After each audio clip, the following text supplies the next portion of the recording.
This week on the West Block. It was too dangerous because a lot of people died in Mykolaiv just because of this crazy bombing. Ukraine's humanitarian crisis worsens as Russia steps up attacks on multiple cities and towns. More than 2.5 million people have fled into neighboring countries. We'll talk to Mercedes Stephenson, who is on the ground in Moldova. Sanctions against Russian oil and gas is wreaking havoc in global energy markets, leading to soaring gas prices across Canada.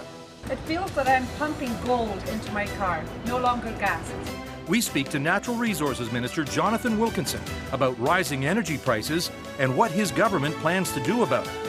And taking stock of the economy 2 years after the pandemic. We'll talk to the former Bank of Canada Governor Stephen Poloz about jobs, housing, and record inflation. It's Sunday, March 13th, and this is the West Block.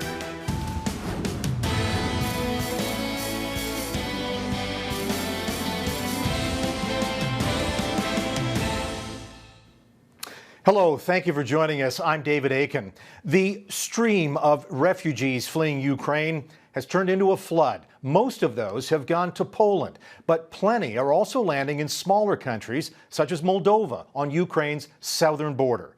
And it is in Moldova where we find West Block host Mercedes Stephenson. She has been reporting from Moldova for the last few days. Mercedes, it's great to see you as always, even if it's far away. Tell us what you're seeing there.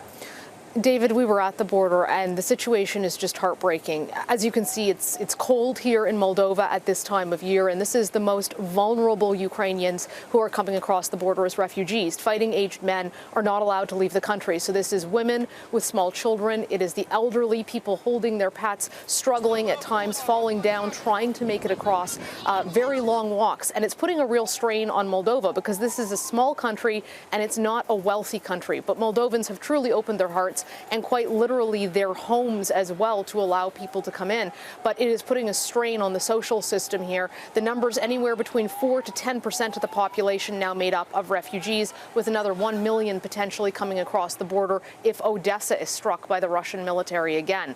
In terms of politics, it's been fascinating. There's so much concern that this country could be next on the list for Russia that the opposition and the government give you the same answers on camera. But behind the scenes, there's absolutely concern that because Moldova is not a NATO country and because it does not have a large military, it could be next if Putin wants to make a point. Mercedes, Prime Minister Justin Trudeau was meeting with Western allies in Europe last week, and you had a chance to sit down with the Defence Minister, Anita Anand. She was part of that visit with the Prime Minister in Latvia. What did she have to say? David, Canadians are looking at defense and security very differently with what's happening in Ukraine right now. For years, we were talking about a conflict far away in Afghanistan. Now we are looking at a situation where we're talking about a superpower. So questions about things like the F-35 jet, which is stealth, replacing our CF-18s come up. That has been on the procurement table and being talked about for close to 2 decades now. There's questions about putting more money into the military after it has been exhausted by the pandemic and fighting climate change crisis. And now we're talking about a possible conflict with a superpower. So there's questions about whether the government is going to inject more money into defense and security or accelerate certain projects to allow Canada to protect itself, particularly up in the north, in the Arctic, which is known as NATO's northern flank.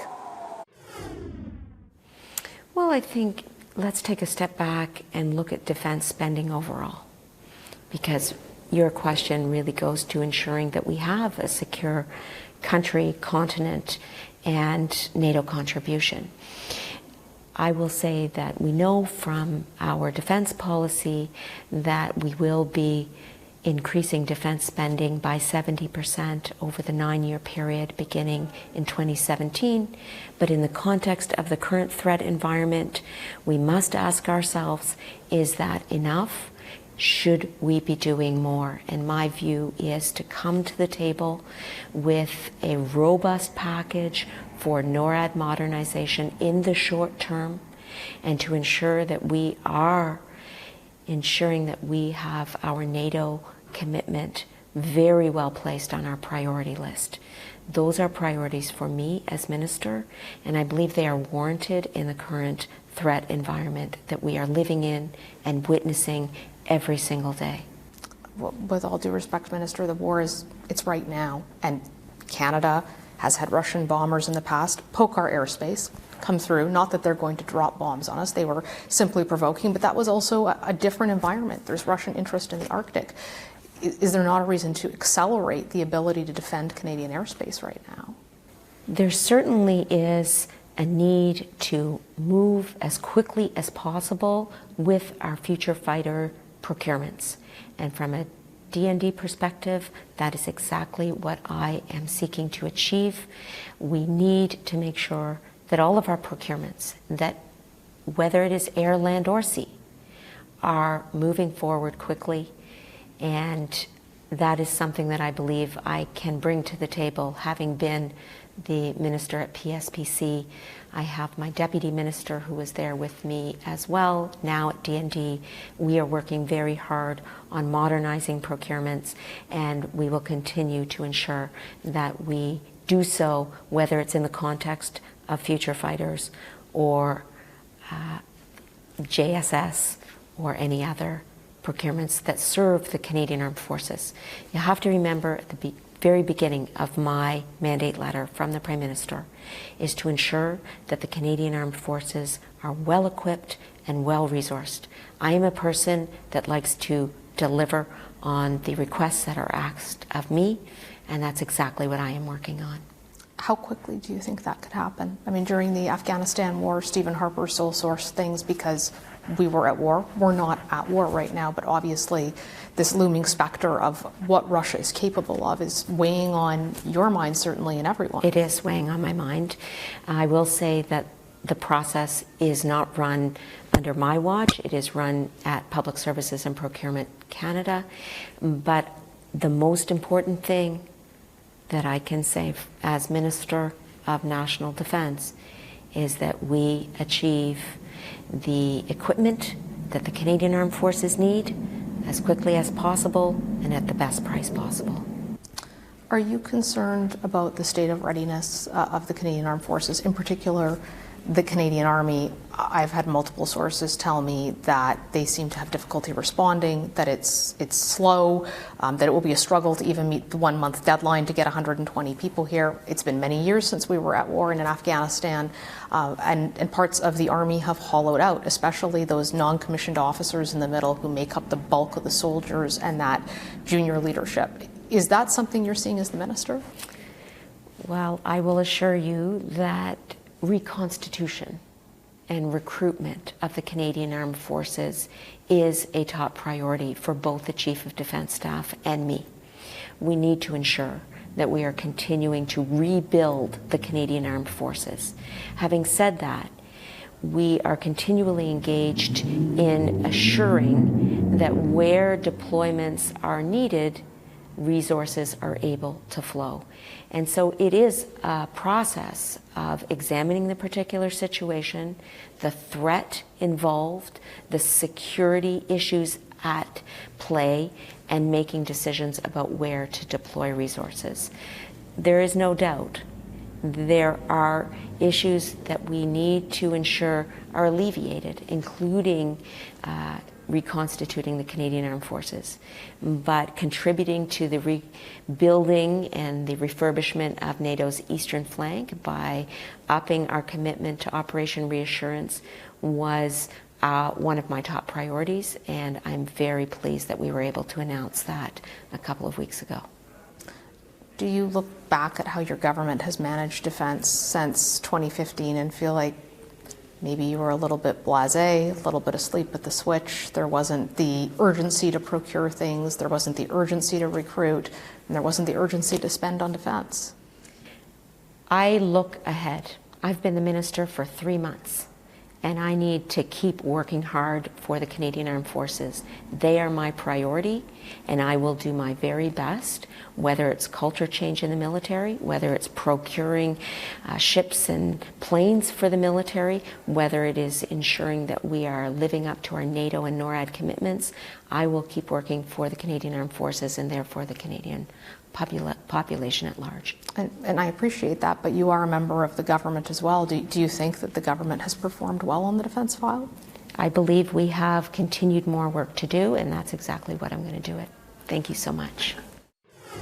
So, David, it sounds there like the minister is looking at accelerating procurement on major projects and potentially an injection of funding into defence. Of course, we won't know if that's actually going to happen until we see the budget. When the government releases that, that will be our real determination of how serious the government is about potentially increasing defence spending. Mercedes, thank you. Stay safe. The West Block's Mercedes Stephenson in Moldova. Up next, sanctions against Russia have global energy prices soaring. We speak with Natural Resources Minister Jonathan Wilkinson about Canada's role after this.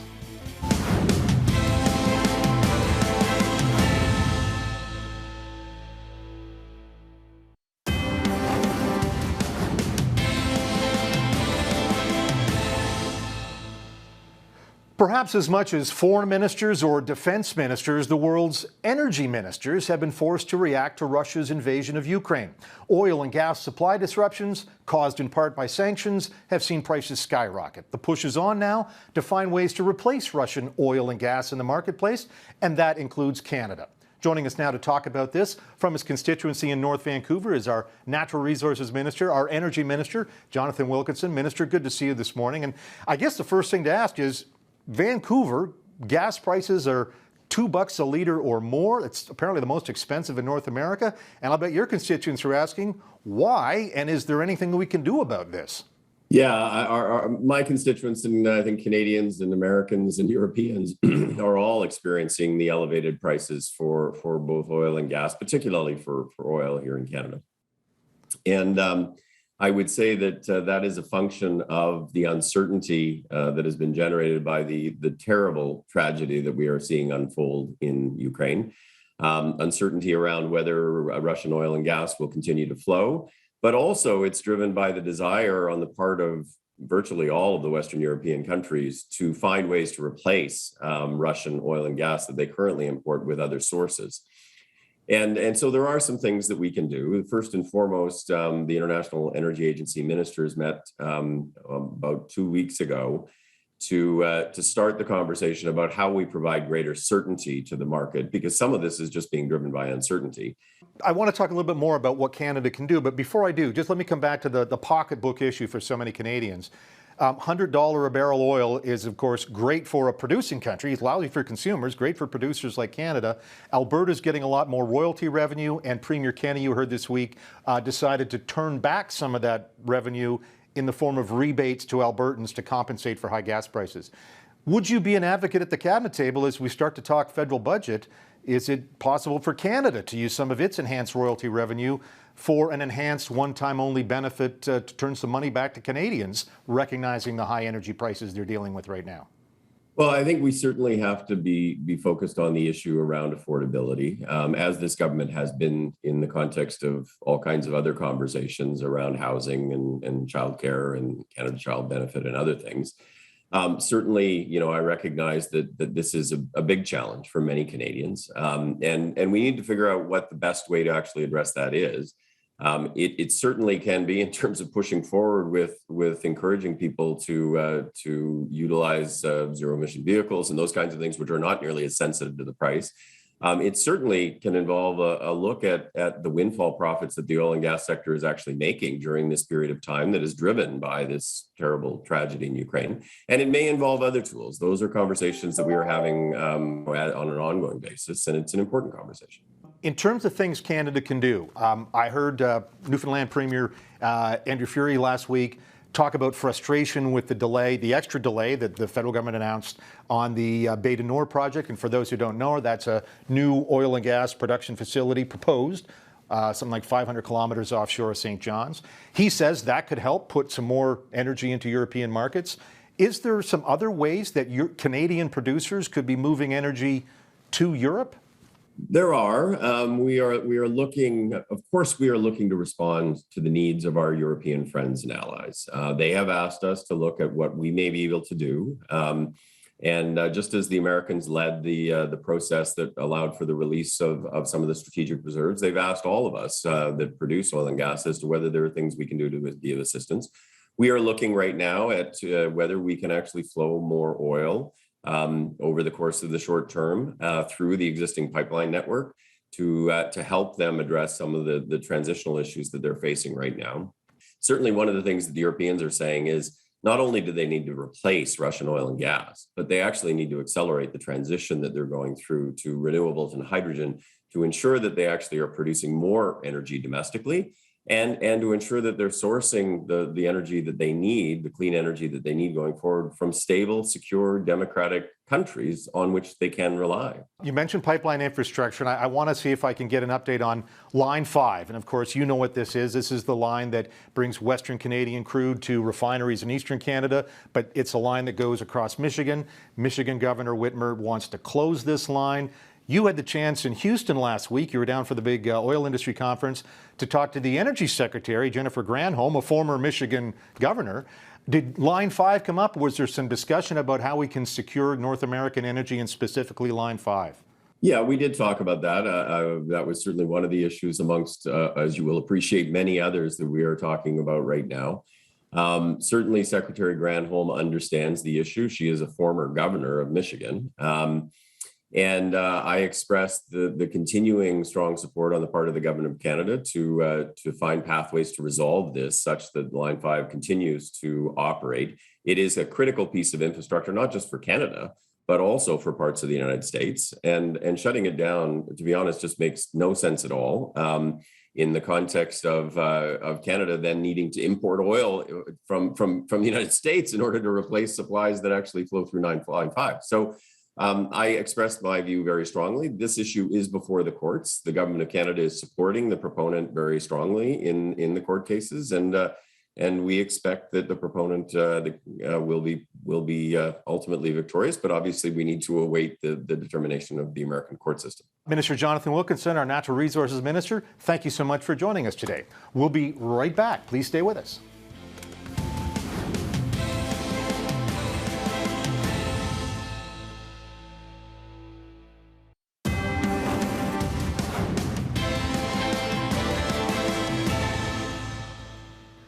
Spiking gas prices, soaring home prices, generational highs in inflation, volatility, risk. What's a consumer to do? What's a government to do? And to get at some of that, we're very pleased to be joined by Stephen Poloz, the former governor of the Bank of Canada, also the author of the just published book. Here it is, The Next Age of Uncertainty, How the World Can Adapt to a Riskier Future. Great to see you again. Really good book, really enjoying it so far. Thanks, David. And talk about risky. You finished this pretty much last summer when we had a global pandemic. We were on the way out of that. Now we're still unwinding the pandemic, and now we have a war on. Yes. One of the issues from this war, gas at $2 a liter. Great for the oil producers in Western Canada, not so great for the consumers. Let's talk a little bit about energy markets because they're so important for Canada. Yeah. Can you see a way where we're going to calm the markets down and I'll get back to $1.50 a liter at the pump? Well, that's quite possible. High oil prices usually are their own cure, right? Because they destroy demand, and that causes people to drive less, et cetera. And also would normally prompt a supply response. And so usually high oil prices don't last that long. In this case, because more people get into the market thinking they get $100 a barrel. Well, that's right. Right. But these days, investment is being slowed down by lots of restrictions and, of course, concerns about the longer-term future of the business. So the response isn't quite like it used to be. And on the demand side, that takes a little bit of time. But either way, I'd be very surprised if we didn't see oil prices getting back down into the $100 or below $100 range before too long. As the central bank governor, you got asked about housing prices probably about every press conference you gave. Yes. And you had lots of housing swings when you were the governor, but your successor, Tiff Macklin, is looking at housing markets right now that I don't know if you saw that kind of volatility. And it's not just Toronto and Vancouver, it's a lot of medium-sized cities. What do you make of these extraordinary prices we're seeing? Well, you know, David, prices go up for many reasons. Not all of them are speculation. And that's always been our concern. How much is it speculation, right, so that it feeds on itself and becomes unsustainable? We have really strong housing fundamentals in Canada. As you saw in the Ontario Task Force, there's a shortage of supply relative to immigration. That's got to bump up prices. And as we enlarge our cities, prices of existing homes always go up because they're closer to the middle than the new ones. That's always going to be true. And low interest rates played a role. So all those things together. But as interest rates gravitate to a more normal level, you might expect some flattening or some volatility in house prices.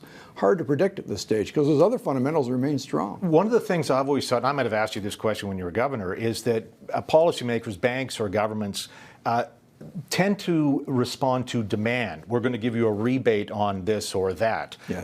Tend to respond to price. And that fuels demand when in fact the problem really is supply. And I don't know is there a lot of federal government or an Ontario government can do to increase supply? Supply primarily, I think, is mostly at the provincial or municipal level. Right. Higher densification in existing neighborhoods, that kind of thing. I think, and there's a lot of red tape and rules around that. So I think the task force did have the right idea that some of that relaxation of some of those rules could make quite a difference.